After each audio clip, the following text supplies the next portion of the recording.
Az utolsó videóban pedig egy egyszerű kis díszítést fogok megmutatni, valamint, hogy hogyan fotózok. Jól leportalanítjuk a körmöt, és néhány matricát fogunk most csak felragasztani a körömre, ezt választotta a vendégem, egy pár ilyen kis arany szívecskét. Nem tapogatjuk nagyon össze a körmöt, csak fölnyomkodjuk jól a matricát, hogy menjen ki a levegő alóla. Miután ezzel megvagyunk, rubber base-ből fogok föltenni 3 cseppet a szívecskék közé, oda fogunk egy-egy mini ezüst Swarovskit felragasztani. Szépen pontozóval elrendezzük a kövecskéket, hogy viszonylag szimmetrikus legyen a mintánk, és odafigyelünk, hogy ne legyen túl sok rubber base alól, hogy ne deformálja a mintánkat.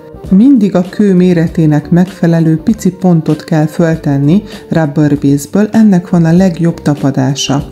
És berakjuk egy pár másodpercre a LED lámpánkba, hogy oda kössenek a kövecskék. Majd az Ultra Gloss Plus-t fogom használni fényzselének, amit most már 15 millis kiszerelésben is kaphattok. Nagyon jól tartja a fényt, egy viszonylag sűrű anyag, vastagságának köszönhetően nagyon jól meg fogja tartani a matricáinkat is, és a kövecskéket is.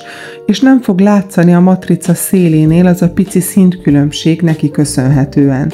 Óvatosan vonjátok be a körmöt, ne érjetek a kutikulához, és 2 percet lámpázzátok LED lámpa alatt. Utána pedig jöhet a körömágyolaj, amit Diamond Nails nagyon sok illatban árul, és egy kellemes, parafinos kézkrém, szintén a Diamond Nails-től, ami nagyon hamar felszívódik. Ezzel jól bekeni magát a vendégem, és aztán elküldöm kezet mosni. Addig én előkészítem a fotózáshoz való eszközeimet, fehér karton, gyűrűk és manzsetta.